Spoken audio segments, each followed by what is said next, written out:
IBS అంటే ఏంటి? Mental stress ఉన్న వాళ్ళకే వస్తుందా? బ్రెయిన్లో స్పైనల్ కార్డ్లో కౌంట్ చేస్తే వాటికంటే పేగుల్లో ఎక్కువ ఉంటాయి. సో అన్ని న్యూరాన్స్ ఉంటాయి. మరి గట్ ఫీలింగ్ అని కూడా ఊరికే అన్నాం, ఎందుకంటే గట్ కూడా ఫీలింగ్స్ ఉంటాయి. సో ఆల్కహాల్ తాగితేనే ఫ్యాటీ లివర్ వస్తుందా? ఫ్యాటీ లివర్ అనేది యూజువల్గా ఓవర్ వెయిట్ ఉన్న వాళ్ళకి వస్తుంది, ఆర్ అండర్ వెయిట్ ఉన్న వాళ్ళకి కూడా ఫ్యాట్ అనేది స్పెసిఫిక్గా లివర్లో డిపాజిట్ చేసుకునే ప్రాబ్లం ఉన్న వాళ్ళకి కూడా ఫ్యాటీ లివర్ వస్తుంది. కొంతమంది అంటారు నేను తాగుతాను కానీ చాలా మంచి డైట్ తీసుకుంటాను.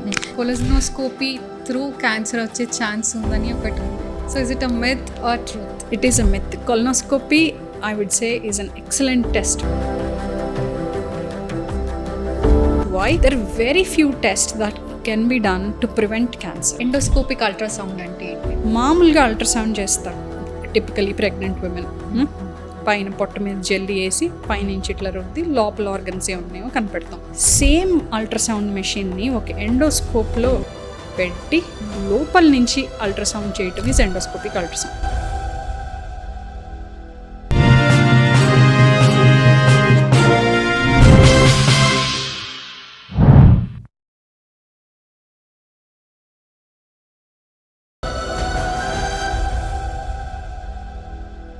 Your health, your story. Let's make it extraordinary. Hi, I'm Dr. Manasa Reddy. Today we have Dr. Sarada Pasangulapati, consultant medical gastroenterologist and hepatologist. Let's welcome her. Hello, ma'am. Hello, Dr. Manasa. Nice to meet you. Nice to meet you too, ma'am. How are you, ma'am? Very well, thank you. చెప్పండి ma'am, IBS అంటే ఏంటి? అది బాగా mental stress ఉన్న వాళ్ళకే వస్తుందా? స్టార్టింగే వాళ్ళ డిఫికల్ట్ క్వశ్చన్ అడిగేశారు. కానీ కామన్గా మధ్య చూస్తున్నాం కదా ma'am, especially women. IBS stands for irritable bowel syndrome. అంటే బవల్ కొంచెం సెన్సిటివ్గా మారుతుంది, అంటే పేగు సెన్సిటివ్గా మారి ఐదర్ ఎక్కువ కదిలింది అంటే సౌండ్ రావటం, లూజ్ మోషన్స్ కావటం, మాటికి మోషన్కి వెళ్ళాల్సిన ఫీలింగ్ ఉండటం, లేకపోతే అర్జెన్సీ అంటే ఆగలేకపోవడం, ఇవన్నీ బవల్ పేగు ఎక్కువ కదిలే సిమ్టమ్స్ అనమాట. నెంబర్ 2, బవల్ చాలా లేజీగా కూడా తయారయ్యవచ్చు, అంటే కాన్స్టిపేషన్ అనేది రావచ్చు. రెండిట్లో కామన్ ఏంటంటే IBSలో పెయిన్ ఉంటుంది, పెయిన్ కానీ డిస్కంఫర్ట్ కానీ ఉంటుంది. ఇంతకుముందు డిస్కంఫర్ట్ కూడా డెఫినేషన్లోకి తీసుకునే వాళ్ళు ఇప్పుడు ఖచ్చితంగా పెయిన్ ఉంటేనే IBS అన్నట్టు. బ్లోటింగ్ కూడా ఉండొచ్చు, అంటే పొట్టుబ్బరంగా కూడా ఉండొచ్చు. బట్ జనరలీ ఐదర్ డయేరియా అంటే లూజ్ మోషన్స్ ఆర్ కాన్స్టిపేషన్ అంటే మోషన్ కాకపోవడం, మలబద్ధకం plus pain is called IBS. Okay, ఇది మీరు ఇందాక అడిగారు ఓన్లీ మెంటల్ స్ట్రెస్ ఉంటే వస్తుందా అని. అక్కర్లేదండి. Some people can be very very stable but there bowels may not behave. But యూజువల్గా ఇది స్ట్రెస్ ఉన్న వాళ్ళలో ఎక్కువ చూస్తాం అన్నమాట. ఆర్ IBS అనేది లాంగ్ టర్మ్గా కండిషన్ ఉన్నా కానీ స్ట్రెస్ ఉన్నప్పుడు ఎక్కువ కావచ్చు, స్ట్రెస్ ఉన్నప్పుడు సిమ్టమ్స్ ఎక్కువ ఫీల్ అవ్వచ్చు. One of the main treatments ఈ స్ట్రెస్ తగ్గించుకోవటం. బట్ ఓన్లీ స్ట్రెస్ తగ్గించుకుంటే కూడా సరిపోవచ్చు. డైట్ కూడా, మెడిసిన్స్ కూడా డైట్ కూడా చేంజ్ చేసుకోవటం, మెడిసిన్స్ వాడాల్సి రావడం కూడా అవసరం పడవచ్చు. సో మ్యామ్, మీరు ఇందాక అన్నట్టు స్ట్రెస్ ఒక్కటే ఫ్యాక్టర్ కాదు అన్నారు కదా, మరి దీనికి IBSకి ఇంకా ఏం ఫ్యాక్టర్స్ ఉండొచ్చు? Okay, as you said healthy వాళ్ళకి కూడా, అంటే ఏది ఇబ్బంది స్ట్రెస్ లేని వాళ్ళకి కూడా వస్తూ ఉంటుంది. కరెక్ట్. సో డైట్ ఒకటి చాలా ఇంపార్టెంట్ పార్ట్ ప్లే చేస్తుంది IBSలో. నార్మల్గా రకరకాల డైట్స్ వల్ల గ్యాస్ ఎక్కువ తయారవడం అనేది చూస్తాం. అంటే రొటీన్గా మనకి పప్పు తింటే గ్యాస్ వస్తుంది, శనగలు తింటే గ్యాస్ వస్తుంది, క్యాబేజ్, కాలీఫ్లవర్ తింటే గ్యాస్ వస్తుంది అని అంటుంటారు ఇంట్లో. It is true. So some diets cause more gas and they cause more bloating. Okay. And some diets typically like milk, like wheat can cause diarrhea, loose motions. Milk ఏంటంటే milk ప్రోడక్ట్స్కి ఉండదు మళ్ళీ ఆ problem. Only milk digestion అనేది కష్టంగా ఉంటుంది. So gas వస్తుంది, loose motions కూడా వస్తాయి. On the other side constipating foods కూడా ఉంటాయి. మైదా తినేవాళ్ళు, మైదా ఫుడ్స్ ఎక్కువ తినేవాళ్ళు, లేకపోతే bakery items, buns, breads which is full of maida but nothing else, వాళ్ళకి కాన్స్టిపేషన్ కూడా వస్తుంది. So a typically very healthy person who predominantly chooses different types of diets may have IBS symptoms without stress also. So it is not just a mind issue, it is a gut issue as well. Why is it so? I will also give you an example. If you count the number of nerve cells, మొత్తం అసలు nerve కణాలు ఎన్ని ఉన్నాయి బ్రెయిన్లో spinal కార్డ్లో count చేస్తే వాటికంటే పేగుల్లో ఎక్కువ ఉంటాయి. సో అన్ని న్యూరాన్స్ ఉంటాయి పేగులో. మరి గట్ ఫీలింగ్ అని కూడా ఊరికే అన్నాం, ఎందుకంటే గట్ కూడా ఫీలింగ్స్ ఉంటాయి. So gut may not just believe what the mind things. There is something called a gut-brain interaction. So gut can tell the brain what to feel or what to think, not just the other way around. అంటే అక్కడ stress feel అయితే పొట్టలో feel అవ్వలేదు, ఇక్కడ feel అయింది మైండ్లో కూడా feel అవ్వచ్చు. So the reverse is also true. Okay, so stress, diet and exercise. Okay, so not just mental relaxation, physical activity and physical relaxation is also very very important for IBS. మీరు ఇందాక అన్నారు కదా కొందరికి milk products అని, కొందరికి milk తాగితే diarrhoea, మీరు అన్నట్టు డయేరియా రావచ్చు, అండ్ కొందరికి గ్యాస్ కూడా వస్తూ ఉంటుంది. అది నిజమేనా? Correct. Milk is not easy to digest for everyone. అంటే టిపికల్గా లాక్టోజ్ ఇంటాలరెన్స్ ఉన్న వాళ్ళకి, అంటే ఆ కరెక్ట్ ప్రోటీన్ డైజెస్ట్ చేయడానికి ఎంజైమ్ లేని వాళ్ళకైతే డైరియా అవుతుంది. And you see that in babies as well. ఎప్పుడైతే లాక్టోజ్ ఫ్రీ మిల్క్ స్విచ్ చేస్తామో మోషన్స్ ఆగిపోతాయి, ఒక్కొక్కసారి బ్లీడింగ్ కూడా అవుతుంది బేబీస్కి. So that is typical lactose intolerance. And north ఇండియన్స్కి, పంజాబీస్కి కూడా చూస్తాం, చాలా క్లియర్గా మిల్క్ ఇంట్రడ్యూస్ చేయగానే సిమ్టమ్స్ వస్తాయి. అదే కాకుండా మిల్క్ ఇంటాలరెన్స్ కూడా ఉండొచ్చు. సో అంటే మిల్క్ డైజెస్ట్ చేసుకునే కెపాసిటీ ఉన్న సిమ్టమ్స్ రావచ్చు. ఫర్ ఎగ్జాంపుల్ ఇప్పుడు వీట్కి కూడా చూస్తాం, వీట్ ఎలర్జీ అంటాం, సీలియాక్ డిసీజ్ మీరు వినే ఉంటారు, గ్లూటెన్ ఎలర్జీ అంటాం. అంటే ఏంటి, వీట్ డైజెస్ట్ చేసుకోలేరు వాళ్ళు. సో వీట్ డైజెస్ట్ చేసుకోలేరు, వీట్ అబ్జార్బ్ చేసుకోలేరు. కానీ ఆ జెనెటిక్ ప్రాబ్లం లేని వాళ్ళకి కూడా వీట్ ఇంటాలరెన్స్ ఉండొచ్చు. సో మిల్క్ ఇంటాలరెన్స్ అంటే లాక్టోజ్ ఇంటాలరెన్స్ టెస్ట్ చేయండి అని కూడా అడుగుతారు. It may not come positive, and at the same time a negative test also might mean that they are intolerant. And it also depends on quantity. ఇప్పుడు నా Punjabis చూసుకుంటే చెరో litre కూడా తాగుతారు, రోజుకి 1 లీటర్ పాలు కూడా తాగుతారు. సో వాళ్ళని క్వాంటిటీ తగ్గించమంటే కూడా వాళ్ళ సిమ్టమ్స్ తగ్గిపోతాయి. సో మిల్క్ తోటి గ్యాస్ వస్తుంది, లూజ్ మోషన్స్ వస్తాయి. Depends on allergy versus intolerance. Okay, so fatty liver గురించి మాట్లాడదాం. ఆల్కహాల్ తాగితేనే ఫ్యాటీ లివర్ వస్తుందా, లేదంటే దానికి మల్టీ ఫ్యాక్టోరియల్ ఉండొచ్చా? కరెక్ట్, చాలా రీజన్స్ ఉంటాయి ఫ్యాటీ లివర్ రావడానికి. Alcohol is one of the reasons అంతే. సో ఆల్కహాల్ వల్ల చాలామంది అనుకుంటారు సిర్రోసిస్ వచ్చేస్తుంది, చాలా అడ్వాన్స్డ్ లివర్ డ్యామేజ్ అవుతుందని. వెరీ ఎర్లీ స్టేజెస్లో alcohol only causes fatty liver. Blood test రావచ్చు, దాని తర్వాత బ్లడ్ టెస్ట్లో కొద్ది తేడా తెలియచ్చు, ఆర్ బ్లడ్ టెస్ట్లో అసలు తేడా తెలియకపోవచ్చు. జాండీస్ వచ్చేదాకా బ్లడ్ టెస్ట్లో తేడా తెలియకపోవచ్చు. సో చాలామంది ఆల్కహాల్ తీసుకునే వాళ్ళు నేను లివర్ టెస్ట్ చెక్ చేసుకుంటాను, నావి బాగానే ఉంటాయి అని అంటారు.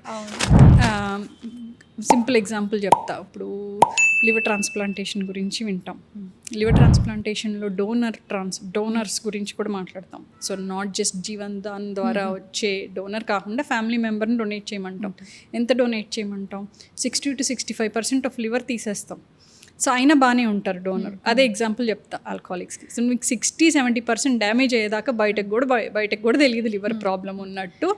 If you are still prepared to monitor your liver test and drink, it's your choice అని చెప్తా. మీరు అన్న దానికి ఆపోజిట్ వర్జన్ కూడా ఉన్నారు మ్యామ్. ఇప్పుడు ఒకరు టూ మచ్ ఆల్కహాలిక్ ఉంటారు, వాళ్ళకి ఏం కాదు. ఇప్పుడు కొందరికి ఎట్లా ఉంటుంది అంటే క్వాంటిటీ యాజ్ యూ సెడ్, కొంచెం తాగినా కూడా వీళ్ళకి ఎఫెక్ట్ కావచ్చు. అంత తాగుతున్నాడు, పొద్దంతా తాగుతున్నాడు, ఆయనకి ఏం అవుతలేదు, నాకేం అవుతుంది ఒక గ్లాస్ ఆఫ్ పెక్కి, this is other way of అట్లా ఉంటారనమాట. బట్ అతనికి ఏం కాకపోవచ్చు, ఇట్ ఈస్ హిస్ బాడీ, ఒక పెక్ తాగినా కూడా ఇట్ ఎఫెక్ట్స్ హిమ్. సో అట్లాంటి పేషెంట్స్కి మీరు ఏం చెప్తారు? జెనెటిక్ బేసిస్ ఉందండి. 2 ఎగ్జాంపుల్స్ చెప్తాను. జపనీస్ ఉంటారు, వాళ్ళకి ఆల్కహాల్ తాగంగానే రెడ్ అయిపోతుంది బాడీ, ఫ్లషింగ్ వచ్చేస్తుంది. So that is genetic. Alcohol dehydrogenase అనే ఎంజైమ్ ల్యాకింగ్ వల్ల అట్లా వస్తుంది. సో వాళ్ళు న్యాచురల్గానే ఎక్కువ తాగలేరు, బికాస్ తాగంగానే ఫ్లషెస్ వచ్చేస్తే it's very unpleasant to drink. So some people are protected that way. The other way is genes play a role, gender plays a role. So లేడీస్కి తొందరగా రావచ్చు liver disease, and nutrition plays a role. Already వీక్గా ఉన్నాళ్ళు, under weight ఉన్నాళ్ళు, or వేరే liver problem ఉన్నవాళ్ళు, వాళ్ళకి ఇంకా చాలా తక్కువ తీసుకుంటే వస్తుంది. There is actually very interesting mice experiment that I came across nearly 10 years ago. Okay. So ఒక మౌస్కి ఆల్కహాల్ ఫీడ్ చేస్తే లివర్ డిసీజ్ వస్తుంది, చాలా ఆల్కహాల్ ఇస్తే. ఆ మైస్ చిల్డ్రన్కి తక్కువ ఆల్కహాల్ ఫీడ్ చేస్తేనే లివర్ డిసీజ్ వచ్చేసింది. గ్రాండ్ చైల్డ్ మౌస్కి మరి దాంట్లో ఇంకా తక్కువ ఆల్కహాల్ ఇస్తే కూడా లివర్ డిసీజ్ వచ్చేసింది. అంటే ఏంటి, జెనెటిక్గా second generation prone to liver disease because the father mouse drank it, the son mouse will get it sooner. Similarly, if the grandfather and father both drank alcohol, the grandchild is more likely to get it sooner. So genetic ga kuda we are more programmed to get it. We ante those who are at risk. So no two people are similar. And ఇంకొంతమంది అంటారు, నేను తాగుతాను కానీ చాలా మంచి diet తీసుకుంటాను, exercise చేస్తాను, నేను వెల్ బ్యాలెన్స్డ్గా ఉంటా అంటారు. It is very, very dependent on your genes, on your nutrition. As I said, gender plays a role.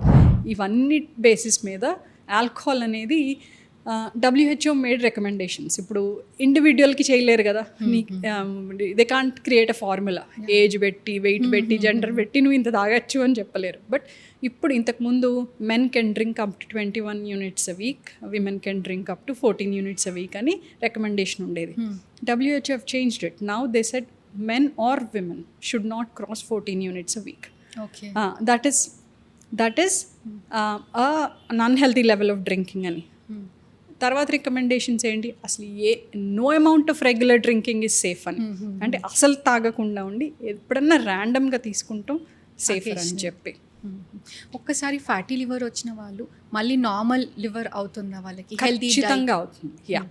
So in that question I think ఆల్కహాల్కి జంప్ చేసినట్టున్నాం. సో ఫ్యాటీ లివర్ అనేది యూజువల్గా ఓవర్ వెయిట్ ఉన్న వాళ్ళకి వస్తుంది, ఆర్ అండర్ వెయిట్ ఉన్న వాళ్ళకి కూడా ఫ్యాట్ అనేది స్పెసిఫిక్గా లివర్లో డిపాజిట్ చేసుకునే ప్రాబ్లం ఉన్న వాళ్ళకి కూడా ఫ్యాటీ లివర్ వస్తుంది. So we see both. So fat body fatty livers and lean body fatty livers. Okay, but usually the problem is fat. Wherever it is deposited, it's fat. Okay. Fat causes inflammation. Inflammation causes stiffness. Stiff livers are bad livers. Okay, so fibrosis antam. Much harder livers, ఇంకా గట్టిపడిపోయి repair అవుతూ repair చేసుకోలేక stiffness nodules ఉన్న లివర్స్ని cirrhosis అంటాం. అది reverse చేసుకోవడం కష్టం. But only fatty liver, early stages of fibrosis అంటే early stages of stiffness ఉన్నది కూడా రివర్సిబుల్ ఫ్యాటీ లివర్లో. ఓకే, అంటే డైట్ ఎక్సర్సైజ్తో పాటు మందులు వాడటం కూడా అవసరం పడవచ్చు. But only fatty levers can be fully reversed with diet and exercise, without inflammation, without scarring. అంటే పూర్తిగా లైఫ్ స్టైల్ తోటి మార్చుకోగలం ఫ్యాటీ లివర్స్. ఓకే, మీరు mostly like fatty liver issues age గ్రూప్లో చాలా చూస్తుంటారు. Unfortunately, we are seeing it in children as well. Unfortunately, that is the unfortunate fact. But me being a female gastroenterologist, I see pregnant women with gastric problems also quite a lot, and I'm surprised how much fatty liver there is in young women as well. Okay, I've always thought it is an old people's disease. When I was training, it was definitely 50s, 60s low, diabetics, hypertensives ani. But we are seeing it very commonly in people in the 40s and 30s. And what worries me is I'm seeing young women with fatty liver disease and children as well. That is because of sedentary lifestyle, is it? And the diet. And the diet. Okay, ఇప్పుడు పిల్లల్లో కూడా చూస్తున్నాం అంటే, as you said, the mice example, it might be because of that also. Probably yes, but I'm not aware of any similar studies. I don't think it is I don't think we can replicate it in humans. Overga feed chesi next generation ki em avutundani. It's not feeding, but to be frank, gender bias lekunda now everybody are used to everything. Correct. It's not intaku mundu gender biased untunde, males taaktunde itla untunde. Now everything is available for everyone. Correct. Everybody is working, andaru modernize ayyinru. So we cannot say లేదు అనేది లేదు. లేదు, alcohol డెఫినెట్గా liver problems ఉంటే we have to ask irrespective of gender ఎంత తీసుకుంటున్నారు అని. And people don't get offended also when we ask. So ఎందుకంటే everyone accepts that liver అనగానే నన్ను అడుగుతారు అని అనుకుంటారో ఏమో తెలియదు. They will be well prepared వచ్చే ముందే. అవునవును, క్వశ్చనర్కి ఇప్పుడు డాక్టర్ దగ్గరికి వెళ్తే ఎన్ని క్వశ్చన్స్ వస్తాయని ప్రిపేర్ అయ్యి వస్తున్నారు. కరెక్టే. అండ్ ప్రెగ్నెన్సీలో చాలా వరకు గ్యాస్ట్రిక్ ట్రబుల్ వస్తూ ఉంటుంది అన్నమాట. ఎస్, అది నిజమే. ఈవెన్ ఐ సఫర్, నేను చాలా మంది దగ్గర కూడా వింటూ ఉంటాయి. ఎందుకు, like because of the changes or food అవన్నీ చేంజెస్ ఉంటాయి కదా, హార్మోనల్ ఇంబ్యాలెన్స్ వల్ల ఎక్కువ అవుతుంటుంది అంటారు? రెండు అండి, both diet and hormones and physical changes in the body. So as the baby gets bigger, the abdominal pressure increases. So పొట్ట shrink అయిపోతుంది or పొట్ట పుష్ అయిపోతుంది. సో తినాల్సిన దానికంటే ఎక్కువ తింటే న్యాచురల్లీ రిఫ్లక్స్ అనేది వస్తుంది. So reflux is very common, especially towards the end of pregnancy reflux ఎక్కువ అవుతుంది. నెంబర్ 2, ఇందాక చెప్పినట్టు young women are also more on the heavier side now. Okay, so the diet patterns are different, and most women are conscious enough to see a gynecologist before they plan pregnancy. Pre-conceptual vitamins anni తీసుకుంటున్నారు, టెస్ట్లన్నీ చేయించుకుంటున్నారు. They trying to lose weight for sure. A lot of women, they come to me and say we've tried this before pregnancy, but after the first month or first 3 months so on, like mali they start putting on weight, and breastfeeding mothers kuda put on a lot of weight. So reflux okati pottalo kante పొట్టలో gas తయారవటం కంటే reflux ఒకటి చాలా కామన్గా చూస్తాం pregnancy. So physical aspects, dietary aspects. Third thing ఏంటంటే hormones వల్ల food pipe stomach junction మధ్యలో oesophageal junction అని ఉంటుంది. So that muscle is more relaxed due to hormones. So if it's wide open, gas will go up, acid will go up, ఒక్కొక్కసారి మెతుకులు will also go up. అన్నం కూడా పైకి వెళ్తుంది, solids. The other important issue when you talk about pregnancy is constipation. Hormones వల్ల కానివ్వండి, immobility వల్ల. జనరల్గా ఏంటంటే ప్రెగ్నెంట్ విమెన్ రెస్ట్ మన ఇండియన్స్ ఎక్కువ సో రెస్ట్లో ఉంటారు, అండ్ వెరీ రిచ్ ఫుడ్స్. దానివల్ల కాన్స్టిపేషన్ ఒకటి తరచు చూస్తూ ఉంటాం. The other third issue also I'll just mention briefly is pain ఎప్పుడన్నా వస్తే మాత్రం సివియర్ పెయిన్, గ్యాస్ట్రిక్ అని కూడా అని అసలు ఇగ్నోర్ చేయకూడదు. ఎందుకంటే ఈ మధ్య గాల్ స్టోన్స్ అనేది కూడా ఎక్కువ చూస్తున్నాం ప్రెగ్నెన్సీలో. Typically it's a problem of maybe you might have heard it, fat fertile women in their 40s, fat fertile female in their 40s used to get gallstones. No, we are seeing either in pregnancy or just after delivery people coming with symptomatic gallstones. అంటే ఇంత ముందు కూడా ఉండొచ్చు, కానీ pregnancy వల్ల hormones వల్ల symptomatic gall stones రావటం, ఒక్కొక్కసారి ప్రెగ్నెన్సీలోనే సర్జరీ చేసి గాల్ బ్లాడర్ తీయాల్సి రావడం, ఒకసారి కాంప్లికేషన్స్ వస్తే ప్రెగ్నెన్సీలోనే డీల్ చేయటం. ఇదొకటి one thing I don't like pregnant women ignoring at all. Gas pain అని చెప్పి కొద్దిగా ఇగ్నోర్ చేస్తూ ఉంటారు. యాక్చువల్లీ నైస్ అవేర్నెస్ మ్యామ్, ఇది చాలా మందికి తెలియదు. టు బి ఇన్ఫాక్ట్ నాకు తెలియదు.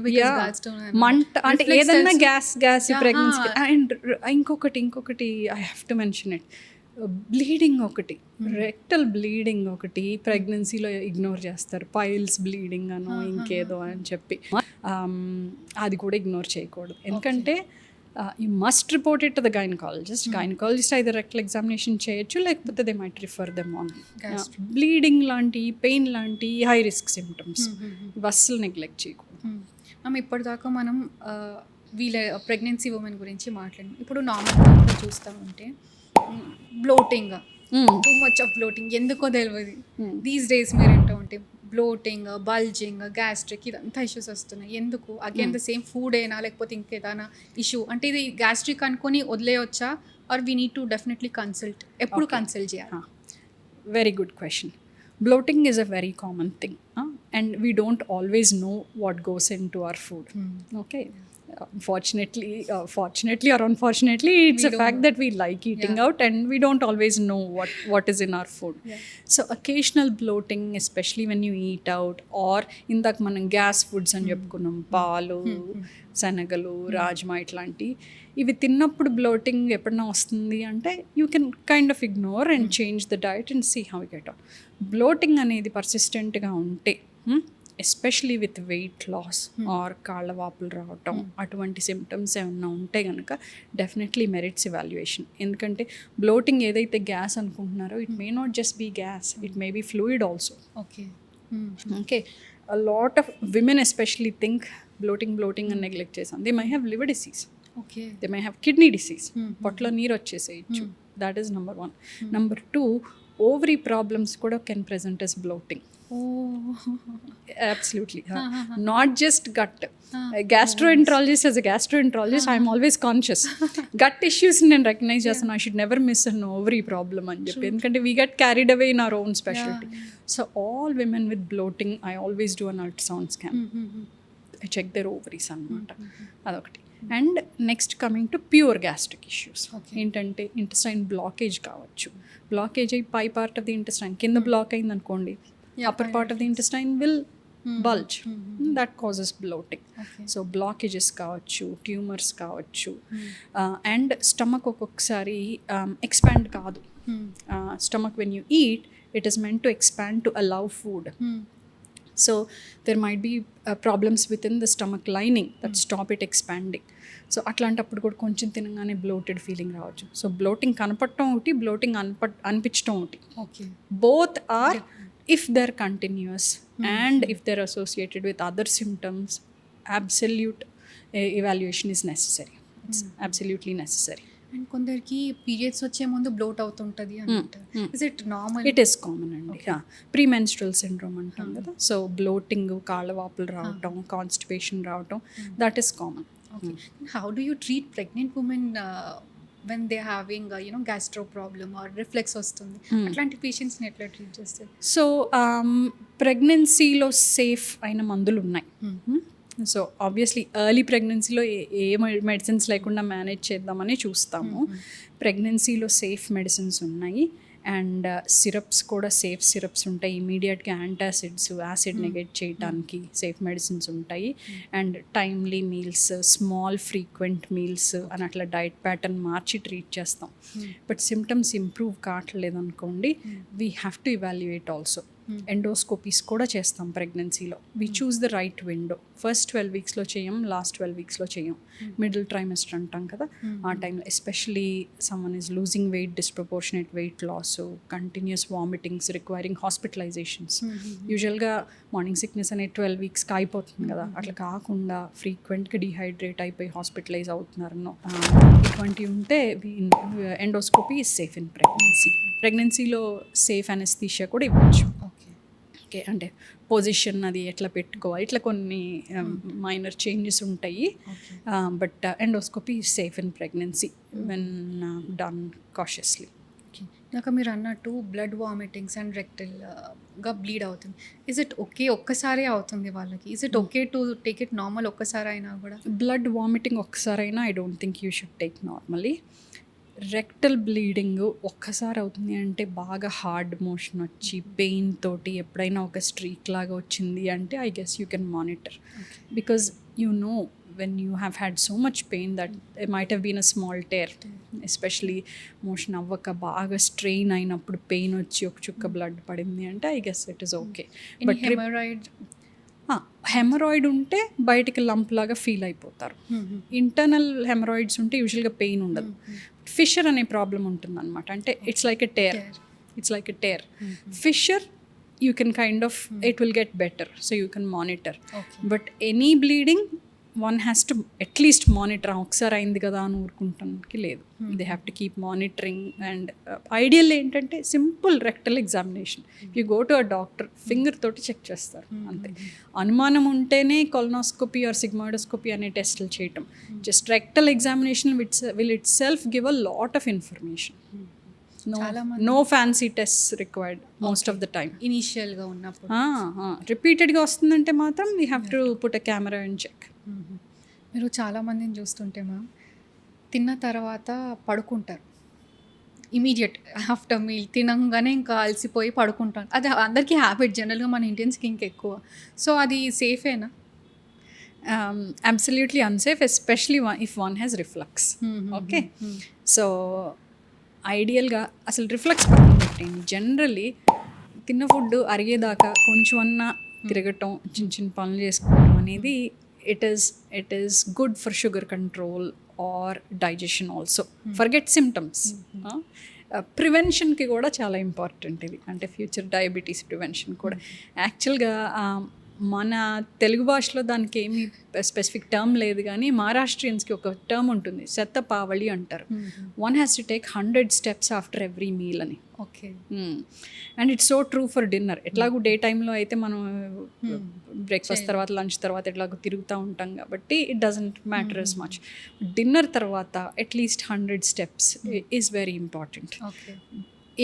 ఏమవుతుంది, వాట్ ఈస్ ది ఎవిడెన్స్ అంటే, first of all digestion speed up అవుతుంది. సో స్టమక్ అనేది కిందకి ఎంటీ అయింది అనుకోండి, స్టమక్లో స్టాగ్నేషన్ అనేది ఉండదు. ఎక్కువసేపు స్టమక్లో ఫుడ్ ఉండిపోయింది అనుకోండి, గొంతులోకి వెళ్ళే అవకాశం ఉంటుంది. Because when you're sitting up and standing up, anti gravity, so food does not go up. But when you're lying down there is no effect of gravity. So food ఈజీగా ఈసోఫేగస్లోకి అంటే ఫుడ్ పైప్లోకి వెళ్ళిపోతుంది. So అదే కొంచెమన్నా తిరిగితే or time తీసుకుంటే, so time is like 1.5 hour at least తీసుకుంటే majority of the food కిందకి వెళ్ళిపోతుంది, ఆర్ అట్లీస్ట్ ఆ లిక్విడ్ పార్ట్ అన్న కిందకి వెళ్ళిపోయి స్టమక్ అనేది హాఫ్ ఎంటీ ఉంటే ఇట్స్ బెటర్ కదా. As you said, but other side of it కొందరికి ఎట్లా ఉంటుంది మ్యామ్ అంటే బాగా హెవీగా తినేస్తారు, tum it's like outburst అయ్యేటట్టు. But again it'll be like ఏం కాదు, నడిస్తే తగ్గిపోతుంది. Is that also again safe? నడిస్తే 2 things అవుతాయి. ఫస్ట్ బర్ప్ లాగా ఏమైనా బాగా తిన్న వాళ్ళకి గ్యాస్ ట్రాపింగ్ ఉందనుకోండి, కొంచెం లేసి తిరిగితే బర్ప్ లాగా వచ్చేసి రిలీజ్ అయిపోతుంది. రెండోది ఏంటంటే డైజెషన్ స్పీడప్ అవుతుంది. సో ఒకటి, బాగా హెవీగా నైట్ టైం తినకూడదు, ఎస్పెషలీ ఆయిలీ ఫుడ్ తినకూడదు. ఎందుకు అంటే fat delays digestion. So fat delays stomach emptying.